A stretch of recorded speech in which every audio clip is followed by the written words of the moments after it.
सम्पूर्णमा good morning है। ल नमस्कार पनि छ सम्पूर्णमा जजना मेरो यो च्यानलमा हुनुहुन्छ हजुरलाई स्वागत छ। म आज तपाईहरुको बिचमा मैले अलि फरक प्रकारको भिडियो लिएर आएको छु है। यो चाहिँ तपाईले जानकारी पाउनु एकदमै जरुरी छ। जो चाहिँ बाइकहरुलाई प्रेम गर्नुहुन्छ, माया गर्नुहुन्छ है, उनीहरुलाई एकदमै महत्त्वपूर्ण जानकारीको मैले भिडियो लिएर आएको छु।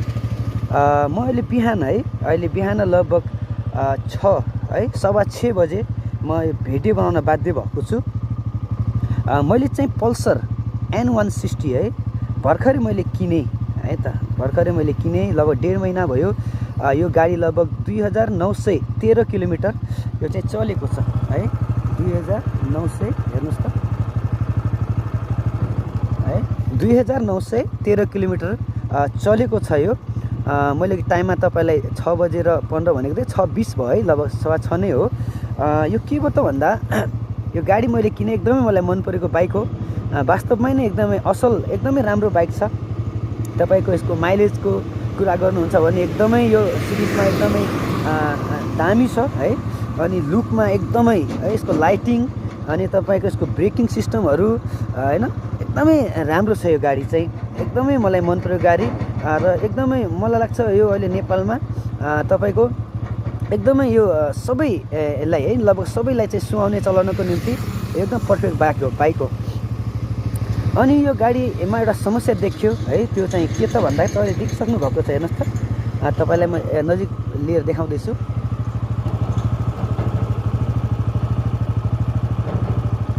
है।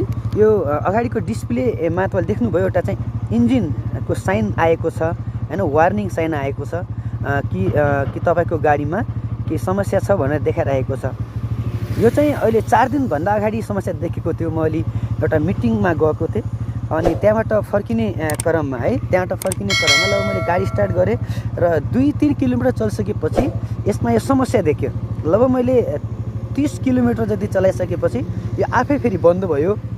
अनि फेरि हिजो साँझ फेरि अझै देखियो है त, देखेको छ र अहिलेसम्म पनि यो गएको छैन।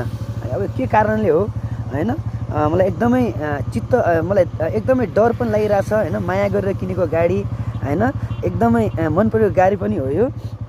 त्यही भएर म आज बिहानै मैले आज अर्को ठाउँमा म अहिले मिटिङमा जानुपर्ने हुनाले अनि यो बिहानको समयमा यो लाइट पनि राम्रोसँग देखिन्छ। अनि त्यही भएर मैले चाहिँ यो भिडियो बनाउन थालेको हो। म दिउँसो फेरि यो गाडीलाई लिएर सोरुममा जानेछु, बजाजको सोरुम हाम्रो यही सुदूरपश्चिम अत्तरियामा रहेको रुद्र अटो मोटरबाट मैले लिएको हो यो हैन। अनि त्यहाँको जति पनि छन् अफिसरहरू, त्यहाँको काम गर्ने व्यक्तिहरू एकदमै असल हुनुहुन्छ, अझै मिलनसार पनि हुनुहुन्छ, हरेक कुरामा सपोर्टेड हुनुहुन्छ हैन, बोलीहरूमा अनि हरेक उहाँको व्यावहारिक कुराहरूमा मलाई साह्रै मन पर्यो। म दिउँसो जानेछु, उहाँसँग म सल्लाह लिनेछु, यो के भएको रहेछ म यो समस्या हेर्नेछु। यदि तपाईहरुले जानकारी हैन तपाईलाई मन पर्छ भने है तपाईले भिडियोलाई लाइक, कमेन्ट र शेयर पनि गरिदिनु होला, किनभने तपाईले यो विषयमा अझ जानकारी लिनुहुनेछ। र म भन्न चाहन्छु तपाईले भिडियो पुरा हेरिदिनुहोस् हैन, ताकि तपाईले चाहिँ अझ यो पुरा जानकारी तपाई पाउन सक्नुहुनेछ है त। मसँग यो अहिले बिहान मैले यो उज्यालो है, हेर्नुस् त। अब यो चाहिँ यसको लो बिम हो है त, हामी लाइटिङ कुरा गर्नेछौँ। यो चाहिँ लो बिम हो, यो चाहिँ हेर्नुस् त हाई बिम। अहिले हुसु लागेको हुनाले अहिले त्यति देखिरहेको छैन, एकदम परसम्म पुग्छ है। हेर्नुस् साइकल पनि गइरहेछ है। यो चाहिँ लो बिम हेर्नुस् त, कस्तो दामी लाइटिङ यसको है त।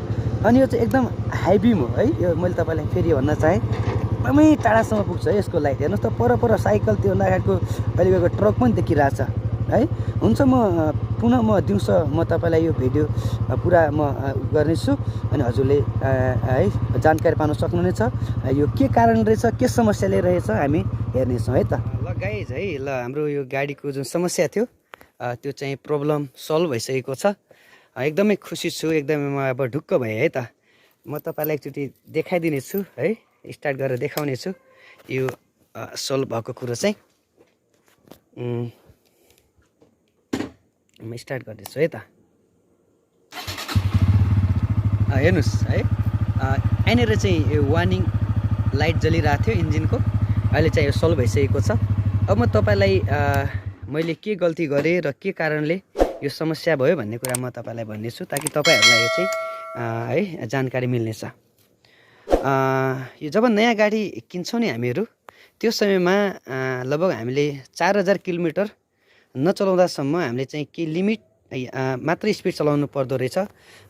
लगभग त्यही 60 70 80 त्योभन्दा माथि चलायो भने चाहिँ यो समस्या देखिँदो रहेछ।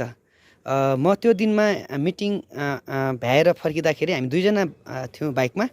मैले लगभग 120 प्लसको स्पिड मैले हाकेको थिएँ अनि त्यसै कारणले चाहिँ यो भएको रहेछ। अनि सोरुममा गएँ, उहाँहरूले एकदमै सल्लाह दिनुभयो मलाई यसको बारेमा। अनि उहाँहरूले चाहिँ एउटा मिटरको द्वारा है सेटिङ गर्नुभयो र फेरि यो जुन बत्ती बलिरहेको थियो वार्निङ है, इन्जिन वार्निङ बत्ती जुन जलिरहेको थियो त्यो चाहिँ अहिले सल्भ भएको छ। आशा गर्छु यो भिडियोले तपाईँहरूलाई एकदमै ज्ञान दिनेछ र तपाईँहरूले पनि विचार गर्नुहोस्। यदि तपाईँहरूको नयाँ भर्खरै गाडी किन्नुभएको छ र नयाँ गाडी किन्ने योजना बनाइराख्नु भएको छ भने तपाईँहरूले विचार गर्नुहोला। जबसम्म तपाईँले तपाईँको गाडी है 4000 किलोमिटरसम्म चलेको छैन भने तपाईँले चाहिँ स्पिड चाहिँ लिमिट राख्नुहोस् है त। लगभग 80 60 70 80 भन्दा बढी नकुदाउनुहोस्, किनभने मेरो जस्तै समस्या होला। म पनि एकदमै डराएको थिएँ किनभने यो एकदमै मलाई मन परेको गाडी र विशेष गरेर मेरो बुढीले है, मेरो वाइफले चाहिँ गिफ्ट दिएको गाडी हो है। जुन मेरो गाडीको समस्या थियो सोल्भ भइसकेको छ। तपाईँलाई मैले सबै जानकारी दिइसकेँ। म फेरि पनि तपाईँहरूलाई भन्न चाहन्छु, यदि तपाईँहरू नयाँ गाडी किन्नुभएको छ र किन्ने योजना बनाइराख्नुभएको छ भने एउटा चाहिँ गल्ती नगर्नु होला, जुन चाहिँ हामी 4000 किलोमिटर नचलाउँदासम्म हामी चाहिँ स्पिड चाहिँ लिमिट राख्नु होला। लगभग है 60 70 त्योभन्दा बढी चाहिँ नकुदाउनु होला। होइन भने मेरो जस्तै समस्याहरूले पनि है यो कुराहरूलाई चाहिँ ध्यान दिनु होला। म आशा गर्छु तपाईँहरूलाई चाहिँ यो मेरो भिडियो मन पर्यो होला होइन। म आशा गर्छु तपाईँहरूले मेरो च्यानललाई सब्सक्राइब पनि गरिदिनुहोस्, लाइक गरिदिनुहोस्, सेयर गरिदिनुहोस् र अझ यस्तै भिडियोहरू तपाईँसम्म चाहिँ पुग्नेछन् है।